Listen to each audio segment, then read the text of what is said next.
Welcome to a special edition of PM Express Business Edition as we look at Ghana's first IMF program review that we've carried out, that we understand that there has been a staff level agreement.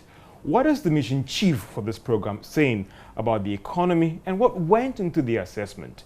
And also about government. How are they going to keep on track to ensure that they don't get things out of hand following the staff level agreement that has been reached with the IMF with respect to our first program review? Let's first hear from the mission chief, Stefan Rode, about what went into this review and what is his assessment of the Ghanaian economy and what is next. Watch it. We'll be right back after his thoughts on the Ghanaian economy and also what went into reviewing Ghana's economy with respect to this IMF program. Welcome to PM Express Business Edition. The IMF staff recently passed a verdict on Ghana's program when it comes to the first review. What does this assessment really means and what is next for Ghana? On PM Express Business Edition, we look at Ghana's first IMF program review and what next, but also trying to understand what this exercise actually meant. Stefan Rode is mission chief for Ghana, and thank you so much for your time, and I appreciate it so much. So thank you. And my first question is some clarity. We knew or we heard about IMF program review. Then we also understand that there was an Article 4 consultation. Help us out what you came to Ghana to actually do. Hello, George. It's a pleasure to be with you. Pleasure to meet you too. To get to engage with your viewers also via your interview. Indeed, we've just spent a couple of weeks in Accra to engage with the authorities on the first review of the program. As you know, the program has reviews that will take place every 6 months. And so we are now 6 months after the approval of the program. And so we are assessing performance and we are engaging with the authorities on policies going forward in the program. So that was the first review. And indeed, we also conducted discussions in the context of the Article 4 consultation. You know, this is an exercise that takes place every year or every 2 years, depending on the country. But really, the discussions, both on the program and the Article 4 discussions, focused on the main issues, the main policy issues, which are to restore macroeconomic stability and the policies to lay the foundations for stronger growth and more inclusive growth. Let's look at the program review that the IMF carried out. What was it really about, and why a program review that we needed the mission in town to do this? Because some would say that, can't Mr. Rode sit in Washington, D.C., call for the numbers and pass the verdict? Why did you have to be in town to carry out this exercise? This is a very standard practice at the IMF. Missions are in the field for all reviews and generally speaking for interactions with the authorities in the context of reviews and Article 4 consultations. The benefit of being in the field is really to have a much better understanding of what is happening. Virtual conversations or just exchanges of data are not sufficient in this context. In this review, indeed, we needed data to assess performance on a backward-looking sense, because there were targets at the end of June that we needed to assess. But also the forward-looking agenda, how do the authorities take the program forward? How do they take the commitments that they have done at the time of program approval forward? This warrants discussions, and this is what we did in the context of this mission. What were you looking out for, if I could use the right expression of an examiner for this first program review? So what was important in the context of this first review was performance since the program approval. As you know, the authorities were committed to meet a certain number of quantitative performance criteria on fiscal, on monetary policy. So we were assessing performance with respect to these quantitative criteria. And there were a number of commitments also that had been made on the structural front, so a number of reforms that had to be implemented in the context of the program. And so we were also assessing performance with respect to these structural benchmarks. The good news is that our assessment is that performance has been very strong, both with respect to the quantitative targets and with respect to the structural reforms. And it was based on that assessment that you passed a verdict that what? Because I need some clarity. That verdict was that we have passed the first review, or is it a conditional review that has been passed? Because I also get from you that we're supposed to do some things before you can take that staff report to the board on Ghana. Help me out on this one as well. So what is important to understand is that when an IMF mission comes to the field to make an assessment on the review, we assess performance, and based on that performance we will eventually make recommendations to our management, the IMF management, and eventually to the board. So the agreement that we have at the current juncture is called the staff level agreement because it is an agreement between us, the staff team that was here in Accra for these 2 weeks, and the government and the authorities. The next steps are for our management to endorse the review, and then eventually really the completion of the review and the disbursement of the funds associated with this review. And in this case we talk about another $600 million. So this step will require completion by our executive board of the review.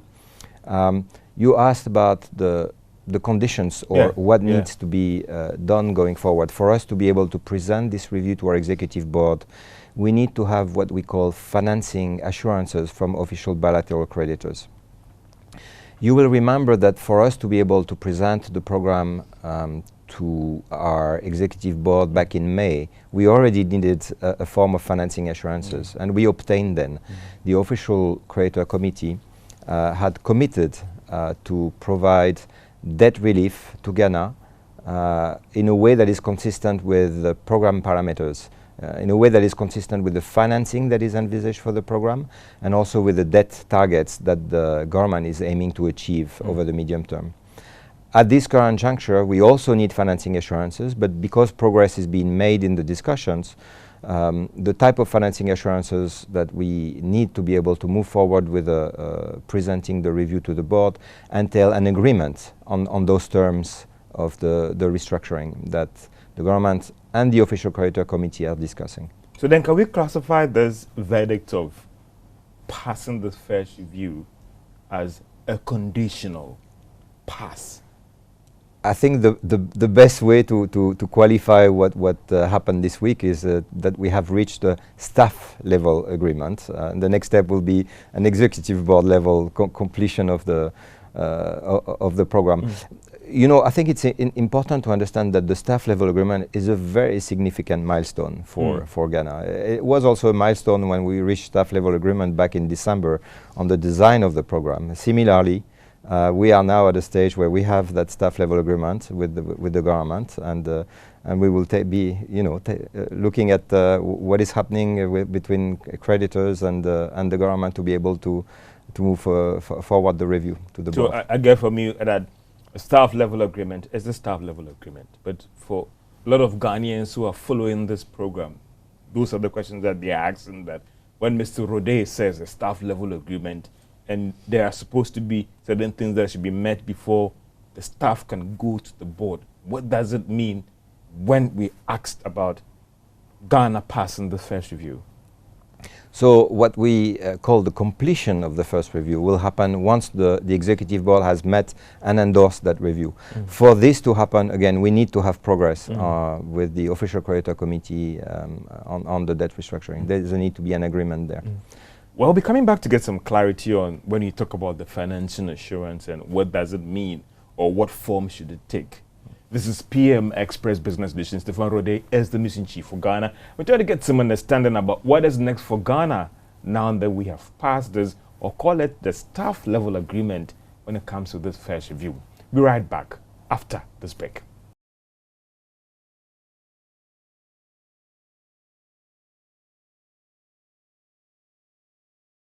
Welcome back to PM Express Business Edition as we get some understanding about Ghana's IMF program and passing the first review. What is next for this economy? Stephen Rode is the mission chief for Ghana and he's in town trying to carry out some assessment, or call him the chief examiner. I might not be wrong if I call it chief examiner for Ghana, examining our program. Thank you so much. Again, coming back to the financing assurance that the staff is looking for before they go to the board. What do you mean by that financial assurance from the bilateral creditors and the external creditors?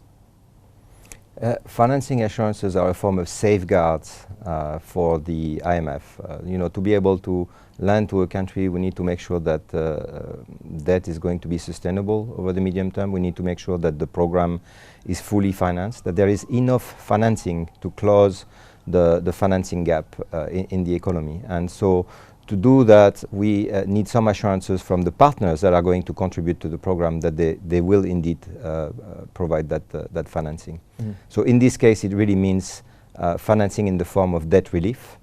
And this is why to be able to move to the next step, which is to present that first review to our executive board, we need some progress on that front, and we need an agreement between these official creditors and the government of Ghana. Help me out and for my ignorance on this. We know that Ghana has already undertaken a debt restructuring program. They have completed the domestic debt restructuring. There was supposed to be external debt restructuring program. They already engaged in them. How is this different from this financing assurance that you're asking for? So there are, roughly speaking, perhaps the way to look at it is there are three buckets in this debt restructuring strategy that the authorities are carrying out. The restructuring of the domestic debt, this is now behind us. The authorities have made a lot of progress. They effectively completed the domestic debt restructuring over the summer. On the external side, there are two buckets of debt. One, which is the debt that is owed to external private creditors. And for us to be able to present our first review to our executive board, we need the authorities to make good faith efforts to reach an agreement with these creditors. And as far as we see, this good faith effort is in place and the discussions are ongoing. Regarding the official bilateral creditors, as you know, an official creditor committee has been formed, and the nature of the assurances that we need from them is an agreement at this stage, an agreement on the terms of the restructuring, an agreement on terms of restructuring that are consistent with the financing envelope of the program and with achieving the debt targets over the medium term. So that should come in the form of a letter, that should come in the form of an email, or that should come in the form of an MOU that has been signed and presented to the staff? We participate in these meetings of the official creditor committee, and so what we will be assessing is whether the level of commitment is sufficient. The board is supposed to meet on Ghana's program in November, and I stand to be corrected on that one. What if by November, be the middle or the ending of November, you have not seen this MOU on this financing assurance? Does it mean that you can't go to the board with your report? So, indeed, the managing director of the IMF has stated very recently that she would hope for an agreement for us to be able to present that review to our executive board by the end of November. And we certainly hope so. We are preparing for this, but we do need that agreement, between the government and the official creditor committee to be able to do that. So we are all working in this direction. We are engaging frequently with creditors. All of them are actually sitting at our executive board, and so we all engaging very, very closely and to really with the goal of making that happen. The key word there is hope, and that is the critical word there on the line. What if this hope doesn't materialize? Then what happens? Well, we were also hoping that this would happen, remember, at the time of the program approval, and it did happen. So, it's more than hope. We are really, optimistic about the prospect and the progress that is being made. But the critical thing here is that financing assurance is needed before the staff can go to the board. Indeed, it is needed. It's a necessary step for us to be able to present the review to the board. I stand to be again educated, but comparing Ghana and when the IMF managing director was giving her curtain raiser in Ivory Coast, she gave a chronology of recent countries in South Africa that have gotten a program and even the time slots. And Ghana had the shortest time. Help me out. There are some who are worried that the approval process from the IMF is moving too fast for Ghana. I'm surprised by this statement. I think we should all be encouraged and very, very satisfied with the fact that the timeline between the staff level agreement on the program, on the design of the program back in December, and the executive board meeting and the approval of the program in May was 5 months.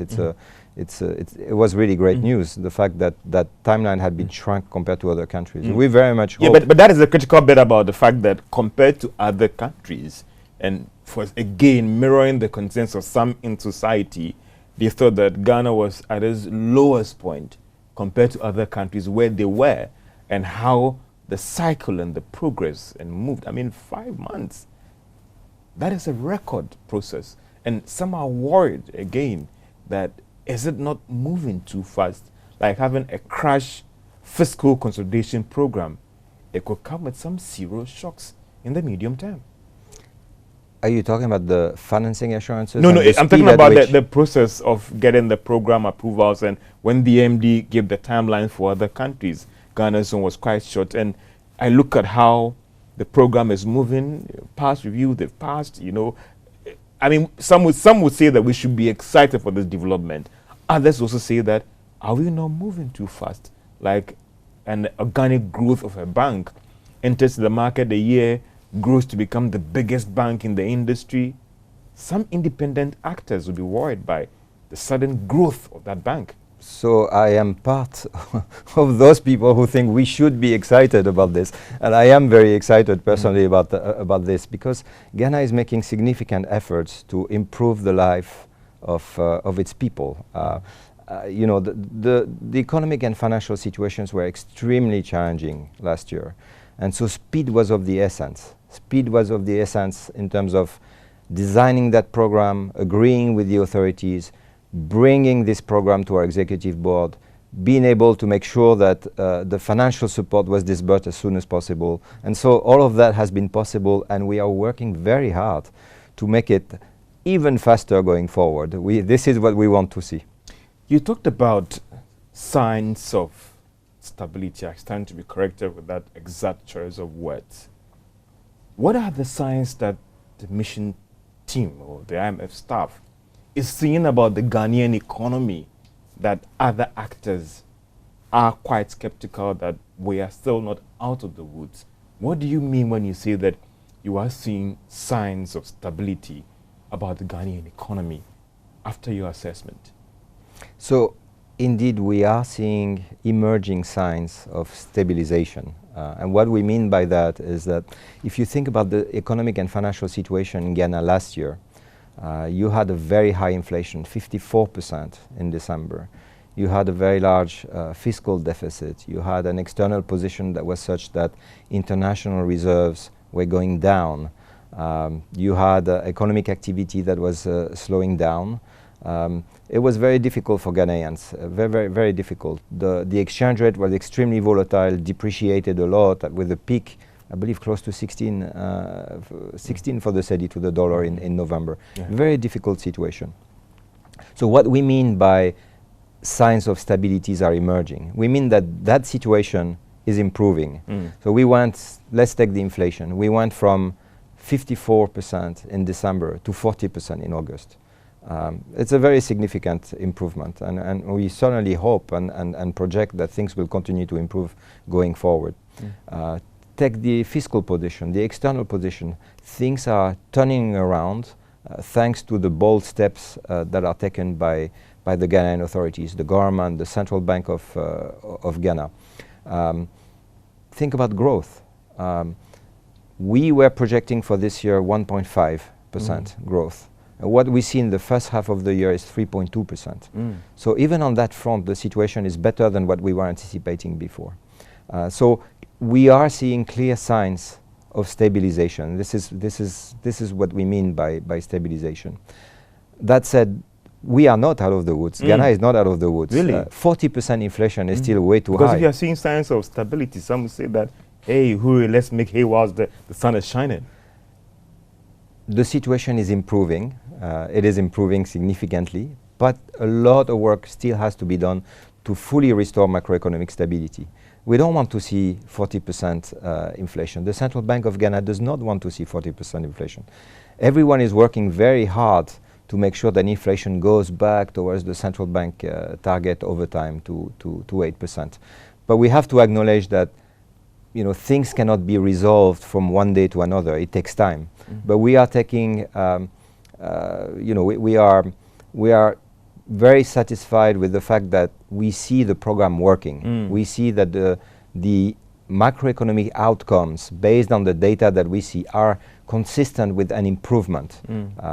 More needs to be done. The program needs to be, the implementation of the program needs to be strong, not just in the past, but also in the future. But if this is indeed the case, we are very confident that we will continue to see an improvement going forward. How is government committed to this program? Or is just the chief examiner asking him, yo, do this, do that, and it's done that. But do you see that level of commitment on the part of government to this program? We generally see a very high level of commitment on the part of the Ghanaian authorities.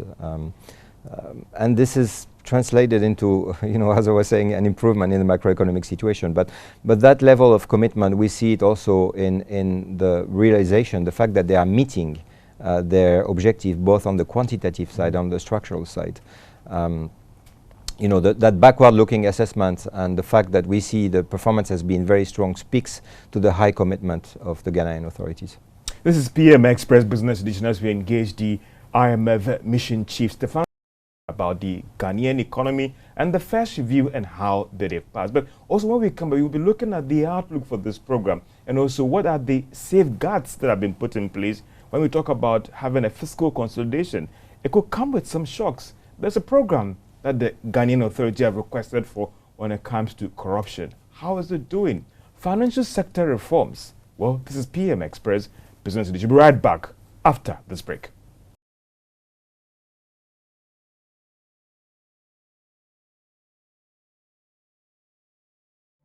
Welcome back to PM Express Business Edition as we talk about Ghana's first IMF program review and what does it mean for you as a Ghanaian out there. Stefan Rode is the mission chief for Ghana. Stefan, for a lot of Ghanaians out there, yes, Ghana is making progress, but the first bit is about a fiscal consolidation program could come with some shocks.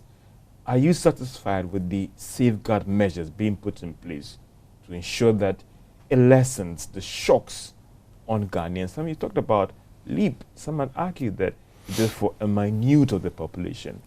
In terms of the whole program, are you satisfied with what is being done to lessen the expected shocks of this program and how Ghana is passing all the assessments? So let me say that indeed the authorities have an ambitious program on the fiscal side. And the goal of that consolidation program is to bring public finances back to a sustainable track. We're coming from several years of very high deficit. The authorities are extremely committed to reducing the size of those deficits. It's important to make sure that public finances going forward will remain sustainable. The program is ambitious on that front, but it is also realistic. And in fact, we are seeing, based on the performance assessment that we have conducted during this mission, that the program is on track to achieve its objectives.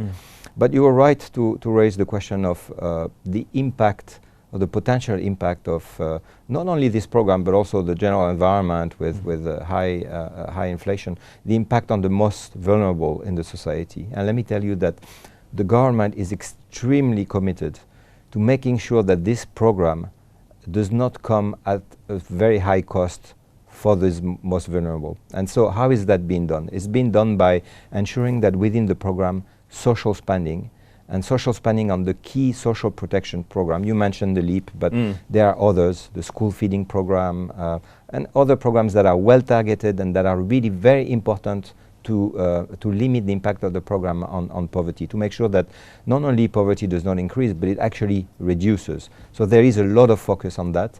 You will remember that there was a structural benchmark in the program that consisted in putting in place a framework for indexation to inflation of the LEAP benefits, and this is something that is being done. We are very happy that this is being done, precisely because we very much support the authorities' goal of ensuring that that program has very limited impact on the vulnerable in the society. Financial sector reforms. It appears that you were silent in your review paper. I mean, when I backtrack into the program, there were concerns about government fast-tracking the reforms, and even you wanting government to take a decision on one of the banks, that is the NIB. What is the state of progress of work in the financial sector, and then the decision being taken on NIB as well? So the goal of ensuring maintaining financial stability is very central to the program. The authority is extremely committed in this respect. The central bank is working very hard to make sure that financial stability is maintained. Of course, the domestic debt restructuring has had an impact on banks, and so the goal now is for the authorities to work with banks to make sure that those banks rebuild their buffers going forward. You mentioned NIB. The government has also committed to address the challenges at NIB. These are long-standing. As a recapitalization or folding it up, or what is the way forward on the decision that they've taken to deal with the bank? So the government had committed to addressing the challenges at NIB. And NIB had challenges that were long-standing, so before the debt restructuring, and the commitment is still there. The government is working very closely with the regulator, with Bank of Ghana, to devise a plan to do just that. So we will continue to engage very closely with the authorities on that front. Any idea on the plan with NIB? No, this is not something that you would have to ask the authorities, or that it's not our place to put that in the public domain. But we are very. I think what I want to convey is really that we are confident that the authorities are fully committed to ensuring financial stability, and this is really a goal that we support in the context of the program. Corruption, anti-corruption, and that's another critical part of this program as well. What is the progress with respect to the fund supporting this government to build in those safeguards, governance, and anti-corruption? Can you update me on that one, where we are as of now? So, George, you will remember that, and you will have seen that in the document, in the Memorandum of Economic Financial Policies at the time of the program approval, that the authorities intended to request technical assistance from the fund and for the IMF to conduct what we call a governance and anti-corruption diagnostic. It's a form of technical assistance that looks at the various aspects of the governance agenda in a country, in an economy. So this is going to happen. In fact, the exercise has been launched. It will take time because it is a very in-depth analysis. But the government is very keen to work with the IMF on that because they believe that this analysis will help them firm up their own diagnostic and their reform program in this area. Again, you're right to mention that this is an important commitment under the program, and we also see a strong commitment on the part of the authorities to tackle the governance agenda. So as we wrap up on this discussion for you, what do you have to tell some Ghanaians who are still skeptical about this program, and this program bringing the expected relief and stabilizing their situation, looking at where we've come from? My call to them is one of patience, because as I was saying earlier, turning around the situation of crisis is not something that is easy. It is not something that can be done from one day to the other. But I think we can get comfort in the fact that implementation of the program has been very solid, and this is paying off. We are already seeing signs of stabilization emerging. Things will continue to improve going forward, and the situation will be much better for all Ghanaians when this program is fully implemented.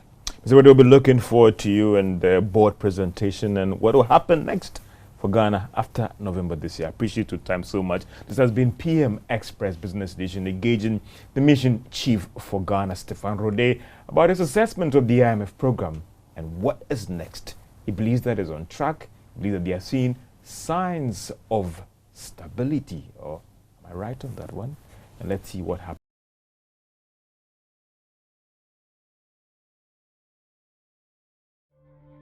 Welcome back. Interesting argument and thought that, well, it's the time to hear government's argument about what went to this program. How are they going to keep on track with respect to this fund program now that they've passed the first review? Are there still some challenges, or it's really a smooth takeoff for them? Well, I'm happy to engage the Minister of State of the Finance Ministry, Dr. Mohammed Amin Adam, on the IMF program, and how is government going to keep on track to ensure that the stability that we are all looking forward to will really come to pass. Doc, I appreciate your time so much, and thank you so much. I remember the last time that we spoke about this, you were so confident. Did you have access to any secret documents, or you're looking into the crystal ball with respect to this IMF program? No, I mean, I knew what we were committed to, and I also knew the level of hard work we were putting into this. And so I could say with confidence that we're going to pass the review. And for you, what do you make of the fund's comment, especially having heard the mission chief about the progress that you're making and all the things that you need to know? For you, can we say that it didn't come to you as a surprise at all? Well, it didn't come to us as a surprise, because I just talked about the fact that we worked so hard for it. You know, much as it wasn't surprising, it also didn't come by chance. It wasn't easy, because it involved very difficult decisions, hard decisions that we had to make. And the entire government, through to the President, His Excellency, the President, Nana Addo Dankwa Akufo-Addo, and Cabinet, you know that there is high-level commitment to this program, because it is our own program. We developed the PCPEC program, which the fund is supporting. And so we were committed to implementing every aspect of the triggers and the conditions in order to ensure that we pass the review to allow for the disbursement of the next tranche of 600 million US dollars. And as you know, this is budget support, and the year is coming to a close. We are already talking about the 2024 budget. And we have to be able to end well, so that we can keep the fiscal path on track. You know that there is a fiscal path which we consolidated, which we front-loaded actually in the 2023 budget. And so the 2023 budget has already seen a significant dose of the policies and the measures, revenue measures, expenditure measures that we are supposed to implement. And we were very sure that we were doing well, and that is why we were confident that we would pass the mark. Let me give you an example. Growth, for example, growth rate, which the IMF projected for this year to be 1.5%. Growth rebounded strongly. And the IMF also didn't say this by chance. They said it on the back of the fiscal consolidation. When you are doing fiscal consolidation, growth will suffer initially before it takes up when the conditions are ripe. And so they projected 1.5% for the year. But the economy did better. We did better. In the first quarter of the year, growth was about 3.3%. The second quarter, about 3.2%. And so half into the year, growth averaged 3.2%. We are committed to taking this to the end of the year. And this is why some are already projecting that we may end up at 2.8%. Others said we may end up the at Bank of Ghana is 3%. talking about more than 3%. Is government itself going to revise its growth outlook for the end of the year, or it's too late? Are you going to review the numbers? The year is almost ended. But are you going to review the numbers? For example, the third quarter figures will come out soon, and before the end of the year, and then the first quarter of next year, then you will have the whole year projection figures coming out. And so we want to continue to do well.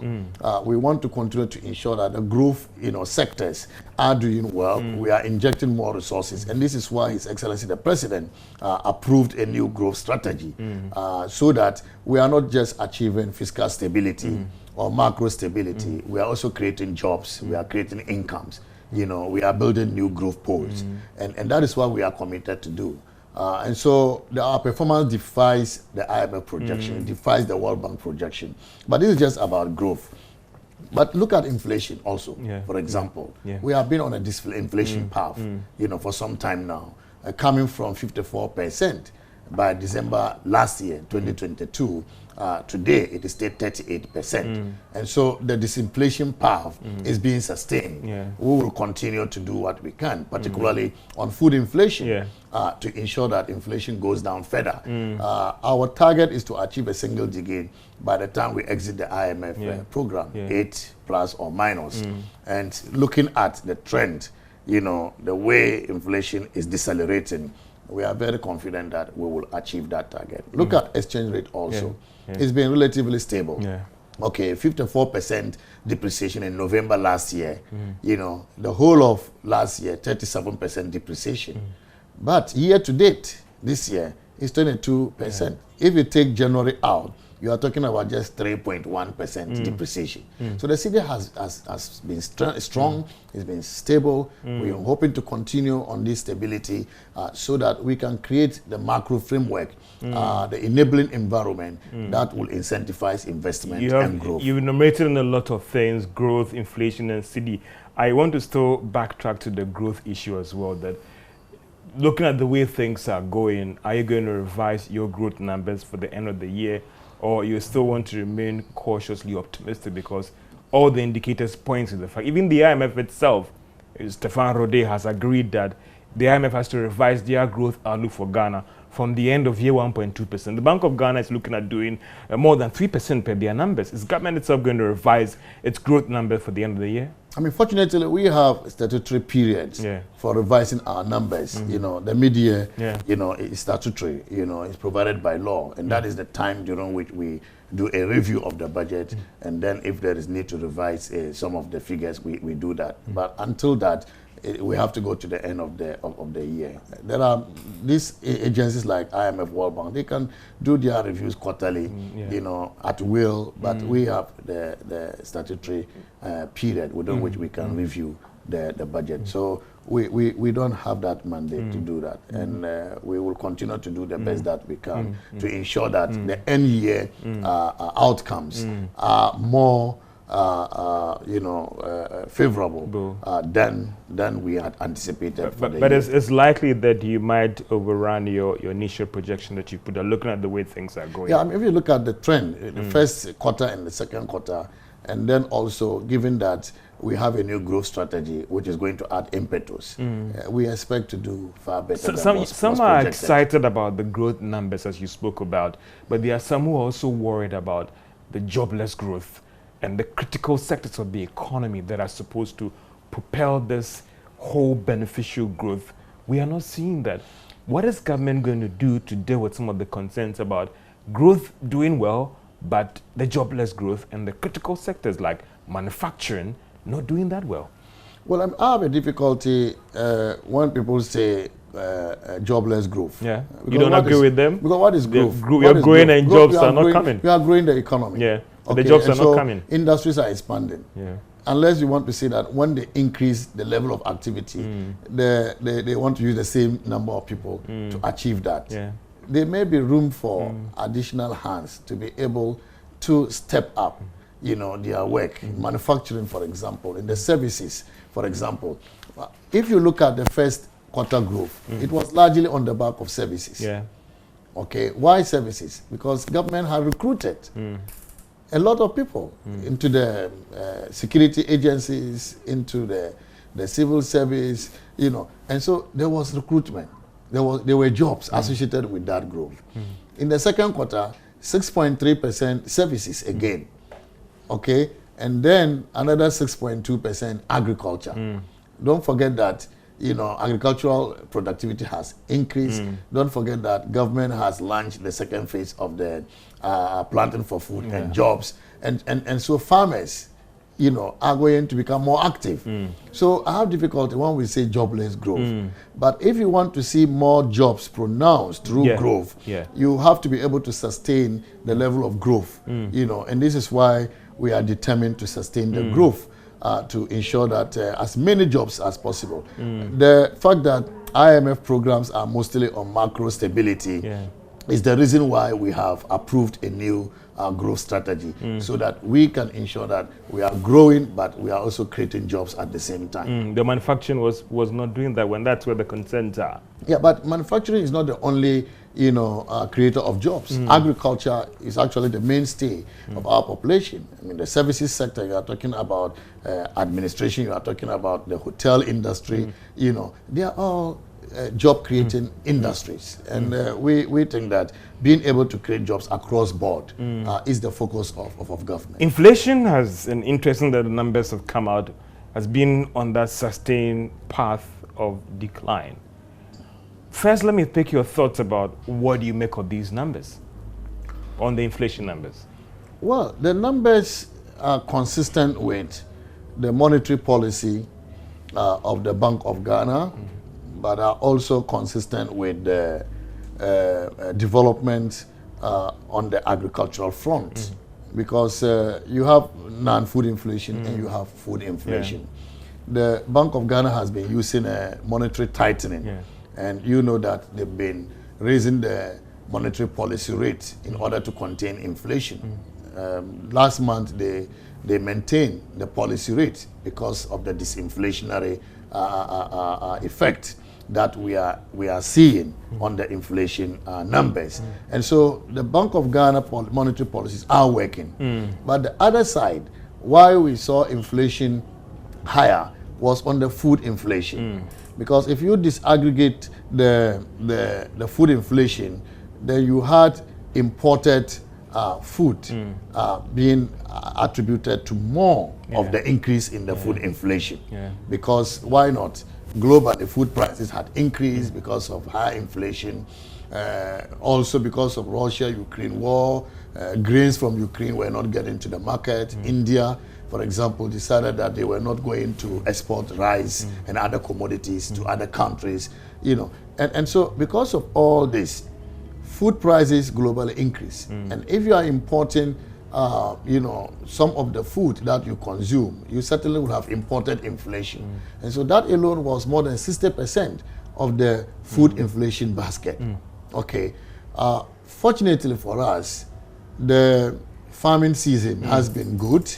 Some have already harvested, and we are going to have even more harvest going into next month and next 2 months. The planting for food and job phase 2 has been launched. We are going to further increase our investment in agriculture. And so with that, performance on the agricultural side, we expect the domestic food inflation to also go down significantly. And that should push inflation further down. Because that was the question I was coming to. That when you look at the numbers in the basket, the biggest challenge is food. And they are somewhat saying that is a fiscal issue, that is a policy issue that falls on your table together with the Minister of Agriculture and what is being done to push things down further. Because 38% is still quite high. Oh yeah, I mean, there's no doubt about that. Our target is to achieve, 8%. And so, yes, that is why we are not celebrating 38%. That is why we're saying that although the economy is recovering as a result of hard work, we are still determined to work harder until we achieve our target. And this is why the planting for food and jobs is going to play a central role. But it has to do with investment. The government is committed, to investing more in agriculture. And you believe that if these policies well implemented, we're going to see the numbers trend down further in the coming months? Of course, we expect so. We expect the trend to follow what we are experiencing. Let's get back to the fund program.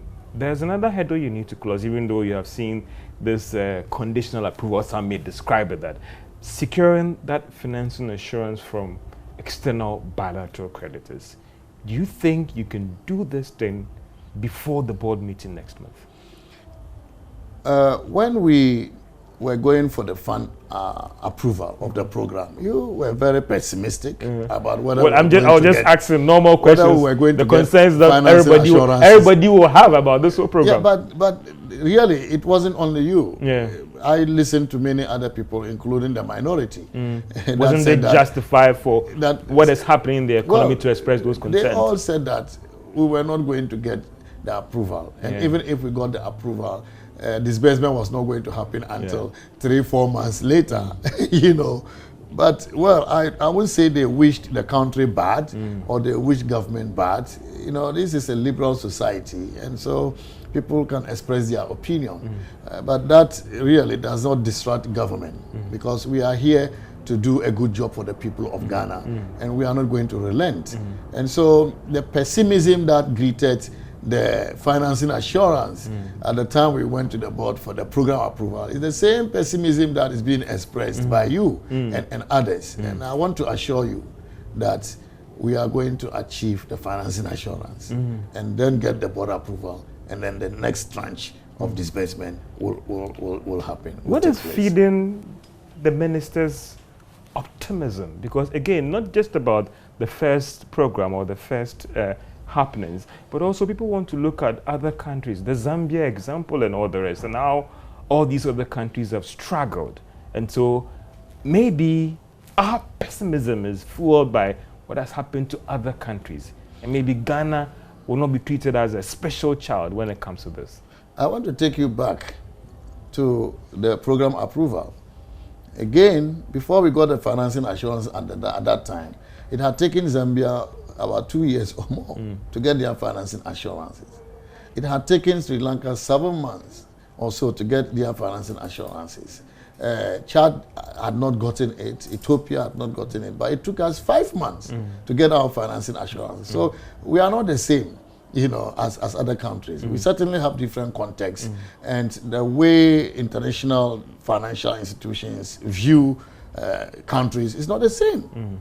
Okay, and so let's continue to work hard. Let's continue to pray. With God on our side, we will continue to provide that strong leadership that President Akufo-Addo is providing to the people of Ghana. And I keep saying that, why is this strong leadership? There are many countries that have given up when they entered economic crisis.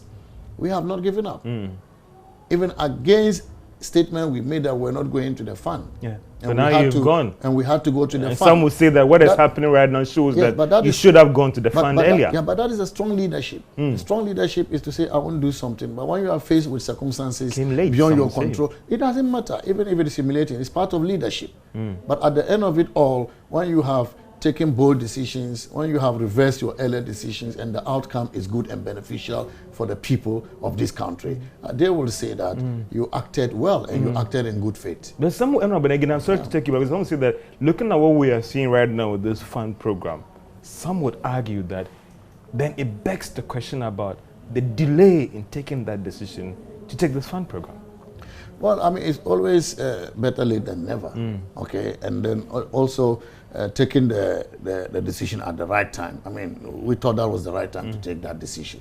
And it's not surprising that following the decision we took, we have seen the economy back to recovery. The economy is recovering strongly. And you asked this question, whether when the IMF mission chief spoke at the press conference, you asked whether we had moved from recovery to stabilization, because he used the word stability. And why not? When you have exchange rate depreciating from February by just 3.1%, then you are moving towards stabilization. When you have growth, you know, performing better than actually doubling what was projected, you are on your way to stabilization. And even when you come to the fiscals, the fiscal anchor under this program is primary balance.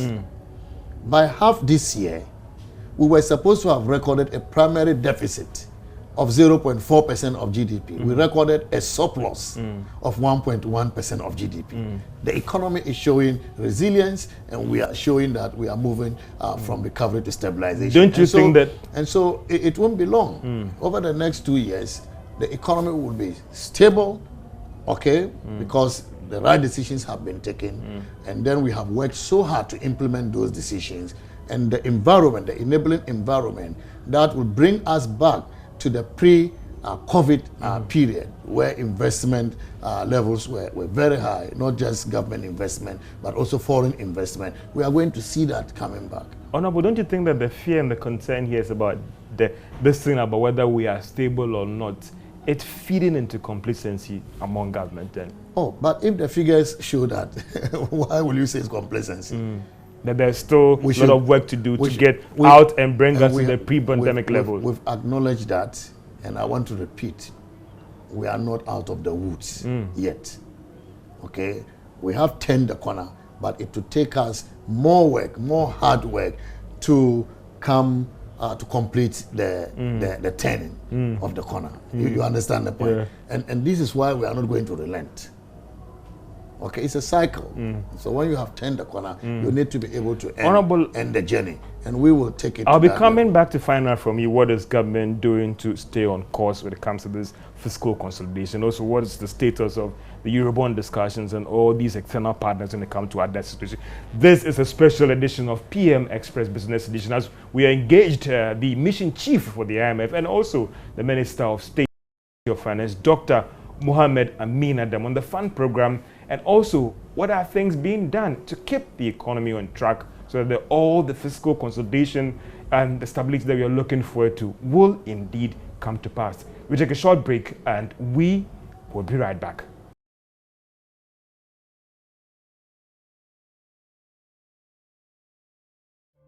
Welcome back to a special edition of PM Express Business Edition as we look at the first IMF program review, as the IMF says they've reached a staff-level deal with the government of Ghana.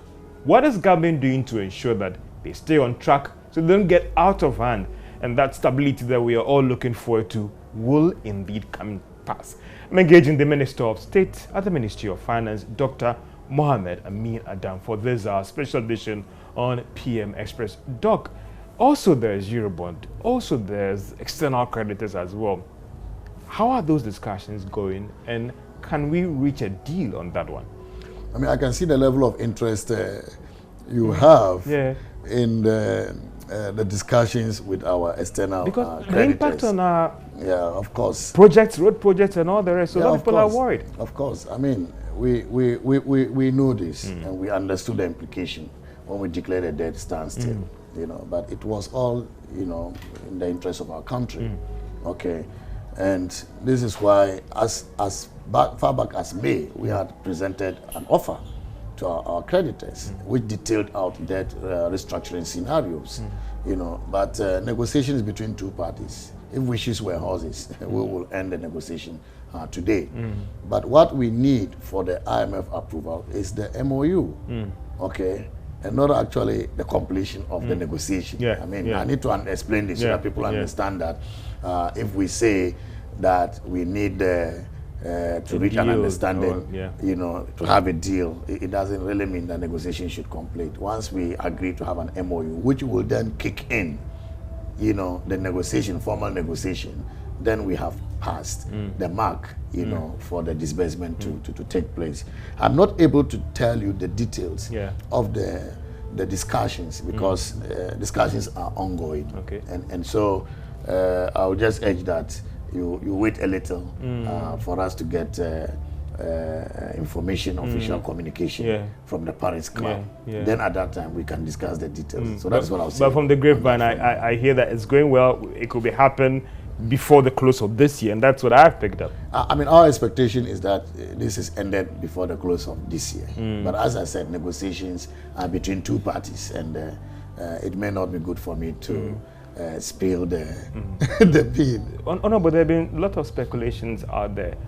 What would be the impact of reaching this MOU with these external creditors on several ongoing road projects that have stalled? Well, I think that this is an important question. But when you say several, it's important to know what quantum you are talking about. I don't have the number, but a lot of big projects that we know. What we are told is that it's because of this. That is why it has stalled. Because when you say several, some, you know, can it I use the word some? Connotes a lot of projects. But I think that some. I mean, if you move around the country, you will attest to the fact that a lot of work has happened and a lot of work is happening on the road sector.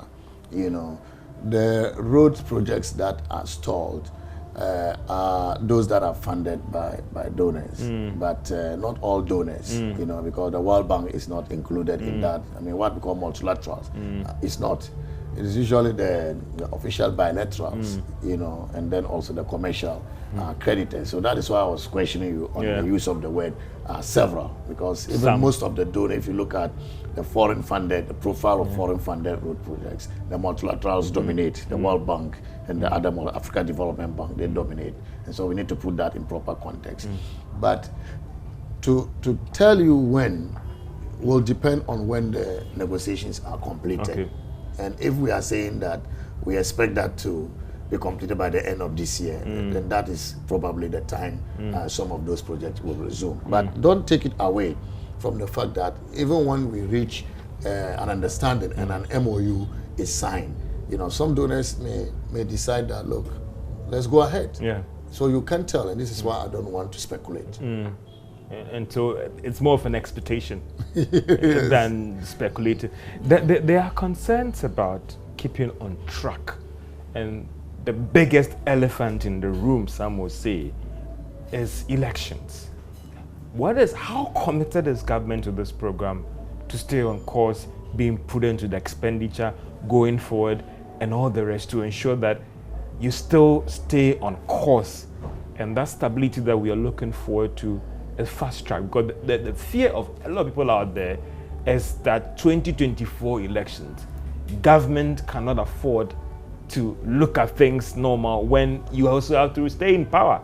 And that is the fear that this program, 2024 elections, is the biggest threat to this IMF program. Well, I think that to say that 2024 will be different from other election years is to state the reality of our resolve to keeping the fiscal path on track. We've negotiated a fiscal path over the medium term, and we are determined, and therefore even the ceilings we've given to MDAs for the 2024 budget are consistent with the fiscal path. When people talk about expenditure control, they speak as if government is not doing anything about that. But government has done so much. Government has sacrificed so much on the expenditure side. I just gave you our performance on the fiscal balance, the primary balance, half of the year, when we were supposed to have been, you know, recording a deficit, primary deficit of 0.4% of GDP. We recorded a surplus, 1.1% of GDP. That was significant sacrifice on the expenditure side. Because even though revenue increased, it didn't increase as much because revenue from oil was revised downwards. But the expenditure side was where so much work happened. For example, we're supposed to have spent 93 billion Ghana cedis half into the year. But we spent 68 billion Ghana cedis. That is about 26% less than program for half of the year. So same fiscal consolidation, expenditure control, and is going to continue to the end of the year in order for us to achieve the primary balance of a deficit of 0.5% for the year. We are going to take the lessons from this year. If we have been able to do it, why wouldn't we be able to do it next year? If we have been able to discipline ourselves, why wouldn't we be able to discipline ourselves next year? And so I want to assure you that we're going to work within the framework, the fiscal framework. We have no intention of deviating. And to do this, we are sensitizing all the MDAs. You know that we are doing budget hearing. Yeah. We are sensitizing all the MDAs. It's not going to be business as usual. I mean, expenditure control measures are going to work. You cannot award a contract unless there is money for it. Okay, extra budgetary spending is going to be done away with. We cannot do that because we negotiated all that away. And that's a promise. Yes, it's not just a promise, it's a commitment. We had gift mix and all the rest there, but still the debt ballooned. No. And that's the fear, Honorable, I for a lot have of to be people. frank with you. The debt you have, accumulated over number of years when gift mix was not as efficient as it is today. Okay, and this is why we keep improving on public financial management, bringing the instruments that will enable us achieve the objectives of the Public Financial Management Act. You know, application of sanctions as defined in the law. We're going to use all of them to ensure that we do not deviate from the fiscal path. Let's come to the budget, 2024 budget. I mean, we all thought that it was far away from us. It appears that the process has started already. Again, how are things shaping for the 2024 budget, Honorable? Well, the 2024 budget, in my view, will be different from previous budget for two reasons. Number one, as I just said, we're going to make sure that everybody works within the budget. The ceilings that we have provided, everybody works within those ceilings in order that we do not deviate from the fiscal path that we have signed on to with the fund. Okay? But at the same time, you are going to see increased investment in growth enhancing sectors of the economy. And this is why we have approved a new growth strategy that will focus on agriculture, industry through the 1D, 1F, digitalization, tourism, and technology. They are all going to receive greater attention in order for us to achieve higher growth, even as we stabilize the macro fundamentals. You know, we do not want to sacrifice growth for stability. Most of the time, you stabilize the economy, and then after some time, the growth starts coming. But you have seen that as we are stabilizing, we are also growing. Growth is performing better. And this is because of our deliberate policy to invest in growth enhancing areas. So you are going to see these two things in the 2024 budget. The details I will not give you because government is still discussing the various policies, and then the numbers are being looked at, and then at the right time, the president will give an indication of what we should expect in detail through the finance minister in the budget. You're doing some stakeholder inputs already. I mean, how critical are these inputs? Because the concern is that if Association of Ghana Industries petition you that take a second look at taxes and all the rest, I mean, are you going to take all your inputs? How critical are these inputs that is government going to listen to their concerns and take their inputs and concerns and factor into the budget to make it a business-friendly budget? Well, these consultations are not for nothing.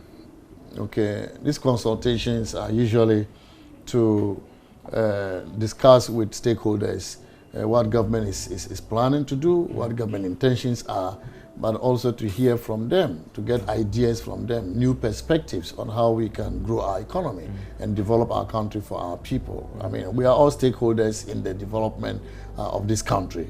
And government does not claim monopoly over all the ideas that we can support our development with. And this is why these consultations are taking place. And you may want to ask, those stakeholders whether over the years when they are consulted, their inputs are taken into consideration. But I can tell you that we're going to do that. You may not give in to everything a stakeholder wants because you want to match some of the proposals against reality. And so, therefore, if you don't take everything, it doesn't mean that you haven't consulted. But certainly, some of the great ideas that will come from our stakeholders are welcome. We're going to take them on board so that we can have a budget that is owned by all of us. We can have a budget that will reflect the aspirations of all of us as a people. So we can own the budget and work together to implement it for the benefit of our people. Is government going to be very robust on growth, on revenue, when it comes to the budget? Because there are people who think that we are seeing the West when it comes to the aggressive revenue measures that was taken last year. So going to 2024, we should be seeing the stability and government being less hard on revenue and rather soft on revenue, because they will not be seeing any new taxes and all those things. Well, but if you have to be soft on revenue, how do we get the revenue, to finance the budget? You see, we have to be aggressive. We have to continue to be aggressive. And I'm very happy GRA over the last 2 years that I've followed their work. They have been really aggressive and doing well. And this is why they even met their target. So such aggressiveness is required on the revenue front. And we all have to come to that understanding that we have to pay our taxes. Every day we are making demands. Old demands are being brought back, new demands are being made. Some are demonstrating because their roads have not been done. There are other areas that do not have electricity. When you have electricity, 48 hours, some are sleeping in darkness, and they also have the right. They are citizens of this country. But we cannot do this if we do not get the revenue. And this is why whilst government is making efforts, GRA is being aggressive. Citizens must also know that they have a civic responsibility. Just as you have rights to demand, make new demands, you also have a civic responsibility to pay your taxes. I've heard people complain that GRA is visiting them regularly. Some are saying they are being audited regularly. Why should we wait for GRA to audit you regularly? We should not wait. Elsewhere, it's a crime to them. I mean, personally, if they do not give to their country what they owe their country. And so we will continue to be aggressive. We will also improve on the revenue tax administration to bring efficiency. Will that result in tax hikes and new taxes? Well, I'm not able to speculate, but government will take all the necessary decisions, all the necessary steps to be able to generate more revenue. Honorable, will I get from you that based on what has happened to the first review, you might now be shifting your attention to the second review and meeting all those targets that are set in the fund program? Would that be the focus now for government? Well, apart from meeting these external creditors, are you moving into meeting the targets set in the second review? I mean, it's immediately. We have thematic groups, committees that are working on the various targets. And as soon as the first review was over, the thematic group have started, talking and preparing for the next review. And don't forget that the hard decisions have been taken. The greatest of the measures that we have to take to consolidate our fiscals have been taken. We may have to take some more decisions going into the future, but I can tell you that the more unpalatable steps have already been taken. And so this first review was our major concern, given that another country, Sri Lanka, failed their first review. And you also know what happened to Egypt in their review. And so people might be expecting that Ghana was also going to fail. And so we must celebrate our success. And that is as a result of the kind of leadership we have. The minister is so hardworking. It's on everybody's neck to deliver. The president has a vision and is ensuring that we connect all the dots to ensure that we achieve what we have signed on to. And this is why our success at the first review will be replicated in subsequent reviews so that we can have this disbursement. I have to say also that even though everything is being referred to the IMF program, we also have the catalytic funding, which many people do not usually talk about. As a result of the IMF program, we are getting World Bank support. $3 billion from IMF. By the time we exit the IMF, we would have gotten $4 billion from the World Bank. The African Development Bank is also supporting us. And now that we have passed the first review, investors by now have may have started considering. And you expect a positive reaction from the investors, yes, we donor partners in terms of support as well? We expect that. Because if you join an IMF program and you are performing, it's a positive signal to the market. And investors will respond. They will respond positively. Honorable, as you wrap up on this discussion as well, again, just to find out from you, as you move on, the status of this clearance of the debt arrears as well, are we making progress on that one?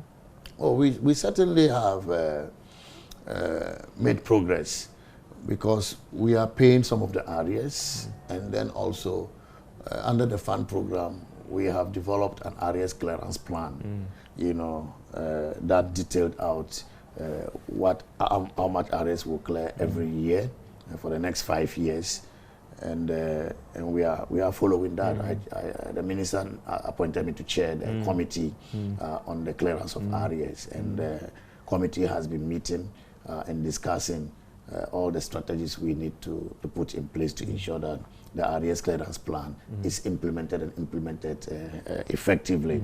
And then also, when it comes to the energy sector arrears, I'm sure you know that we are discussing with them to restructure the arrears. And I'm very confident that we'll reach an agreement on that. Honorable Fanale, I know that when it comes to the financial sector cleanup, there are still some who are yet to receive their payment. Is going on the Gold Coast Farm Management. And what is government doing to some of these concerns out there, and what is government doing about it here? I'm sure you passed through the before I came here, yes, of course, you know, over the Gold Coast securities issue.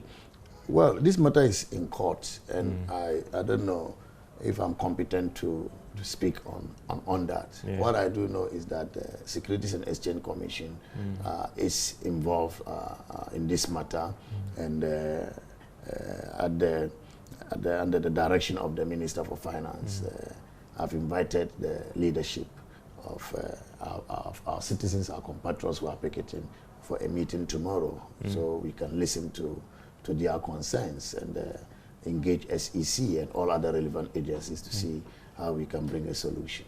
And is the hope that some progress will be made, Honorable? Yes, I'm very confident. This is PM Express Business Edition. You've heard from the IMF Mission Chief to Ghana, Stefan Rode, and also the Minister of State at the Ministry of Finance on this fund program. Well, the verdict is out whether we're on track, we are seeing signs of stability or recovery. My name is George Wiafe. This is PM Express Business Edition. Have a great day.